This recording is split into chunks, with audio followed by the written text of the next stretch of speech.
Hi YouTube friends, Dr. Teresa Ulrich here again. It's been about 2 weeks since I set up the aquarium getting ready for seahorses to show you how everything's functioning so far. The filter, hang on the back filter, is running smoothly. I have in there the sponge that came with it, one of the filter pads with carbon inside the pad, like a pocket that's in there. And in the back, I have some nylon stocking that I used to put the little bio cubes in, so I have created more biological filtration. And everything is running great. You can see that I have some salt creep happening here. As I mentioned, that does happen, so one of the things I'll want to do is get this cleaned up. I also have that salt creep here on the lid. Another thing that we can look at is the hang on the back protein skimmer. There you can see the power head that's pulling the water into it, but it is skimming just great. And this is going to be fantastic because, like I said, this tank is actually a little underrated for the larger seahorses that I'm going to be getting. Underrated in size, that is. But after a tank is first set up or a big water change is done, you'll notice a big skimming rate, and sometimes the skim will be colored green depending on how much algae it's picking up from the tank. And I've had my hose from the protein skimmer feeding into a bucket for right now because I didn't know how much protein skimming to expect in the beginning. I'm going to just zoom in a little bit here. You can see what looks like a little bit of scum on the top of the water. So even though I haven't even had any fish in the aquarium yet, there are things that are being pulled out. So maybe from the previous owner, whatever buildup was in the tank has been coming off.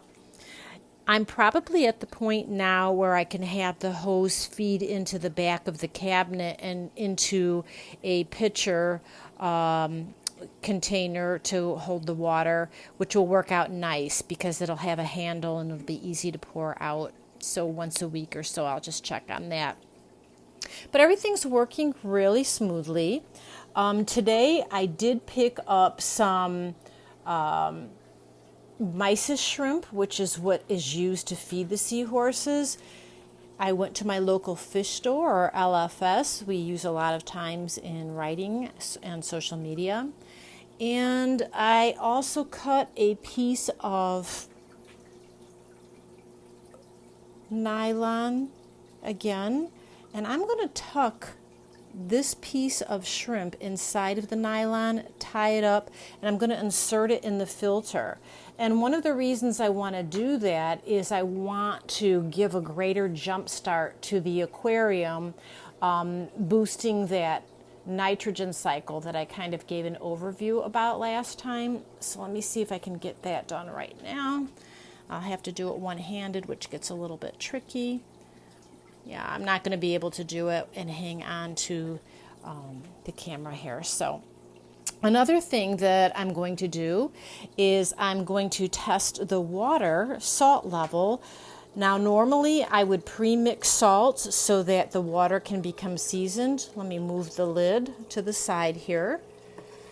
And I am going to pull out a hydrometer. I'm doing it one-handed, so again, it gets a little tricky, and I may actually have to turn off the main switch on the power head that is providing the electrical supply so I can have water that is still and get an accurate reading. Let's see here. From what I can tell right now, the salt level is a little bit low. Because of the skimming and natural evaporation, you'll notice a gap from the rim. Water has gone down. I've actually had to replenish the water at least one time before, so I'm going to do that today.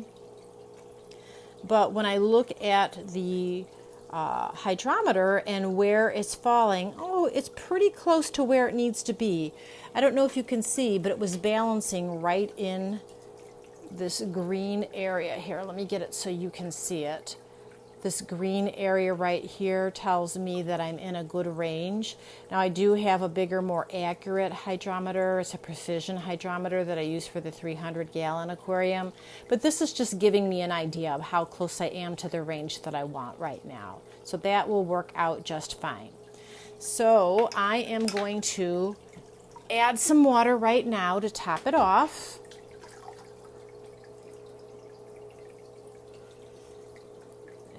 Go, and that's good. Probably just a little bit more.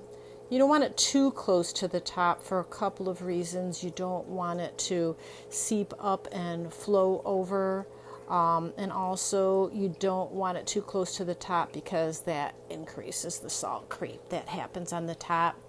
And I am going to add just one little rock of sea salt. And like I said, this is not the ideal way to mix salt and water together for a saltwater tank. I'm only doing it this way just because I'm still trying to get the salt and water levels exactly right before I even put the first seahorses in there.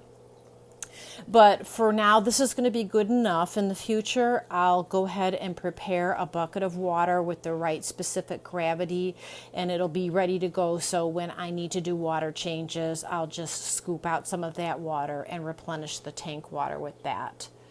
Also, I have, if I can find it here, I have a thermometer. It's magnetic. I'll put that on there in just a minute. And I also have something that's called Ammonia Alert. And this is not a replacement for testing the water, but I'm going to stick this on the inside because if unexpectedly there is a large waste buildup in your aquarium, this can give you some pre-warning about it before it's too late for your fish. Seahorses, whatever fish that you have. And you'll notice if you look at the photo here, there is a suction cup, and you just stick that in a place that's visible to you, and just makes you feel a little bit more secure knowing that you're not going to be surprised and alarmed with an ammonia spike, which is going to be deadly for the fish. Again, this is not a replacement for testing, and testing is something that does need to happen with saltwater aquariums. And we'll look at that next time, especially as I leave the shrimp in the tank. Sometimes people, at least in the old-fashioned way, they used to, I guess that you would call it seeding saltwater tanks to get the cycle going. You need that first bit of ammonia to start filling up the water and breaking down into the next phases of the cycle. People used to use fish like damsels, or what used to be considered inexpensive fish. This is a much more humane way of doing it, because if you put fish in an aquarium that hasn't been seasoned and hasn't been cycled through, they're inevitably going to die, just because the ammonia and the transition to the other phases of the nitrogen cycle are just going to be basically poisonous to the fish. So this is a way, in addition to adding some water from an established aquarium that I already have, putting this shrimp, like I said, I'm just going to put it in the filter because it will circulate nicely that way, and get that shrimp breaking down very well and starting that ammonia spike. And probably we can even gauge how things are going by looking at this ammonia alert.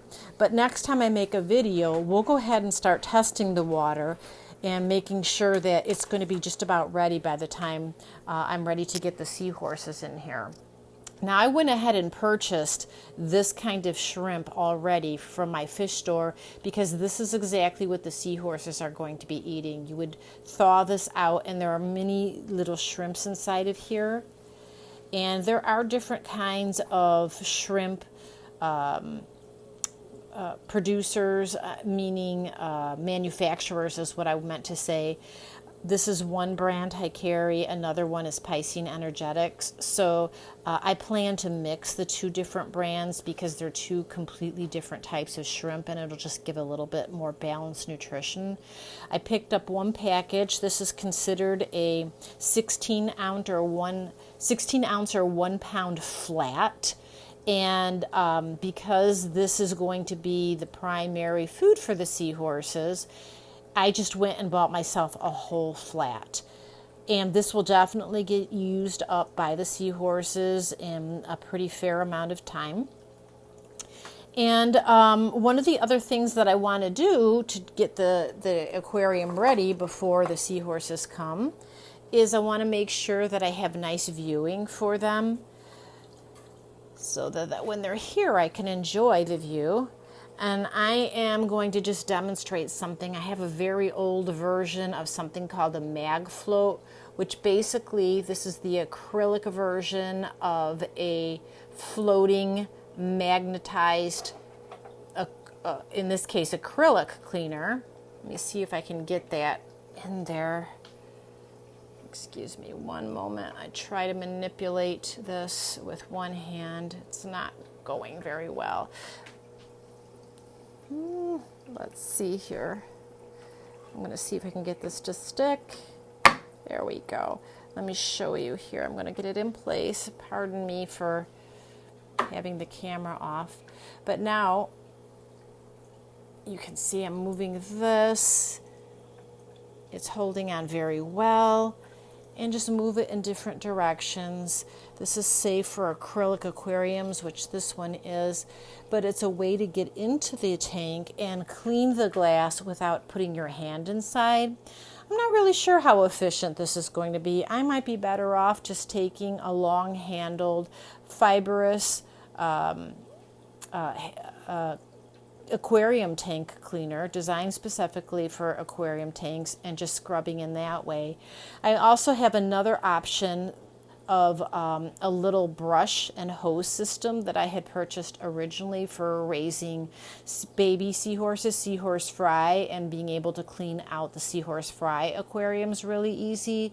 So I'll play around with this. Again, this is just something that I found in my recycled aquarium equipment. I thought, well, let me pull it out and see if this is going to do what I want it to do. And if it doesn't, then I won't worry about using this. But like I said, this is going to be a big experiment, so I will be making changes along the way. But everything is going really well. I'm meeting the timeline that I expected that this would take. And I'm assuming sometime right around Thanksgiving, I'm going to be getting the seahorses and the tank will be ready for that. But before then, we'll go ahead and do some water testing. We'll see how the Ammonia Alert is working. And we'll also start adding some of the decor that will go in there.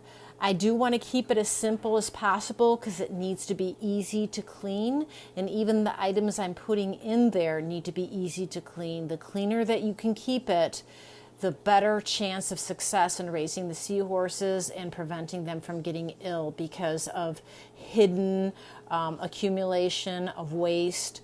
I'm feeling really good about the protein skimmer because that is also going to remove the hidden waste that's in the water, not visible to the naked eye. So let's see how it works. And next time we'll be that much closer to getting the seahorses. Thanks so much for following along with me. I'm really enjoying meeting with you each time. Take care.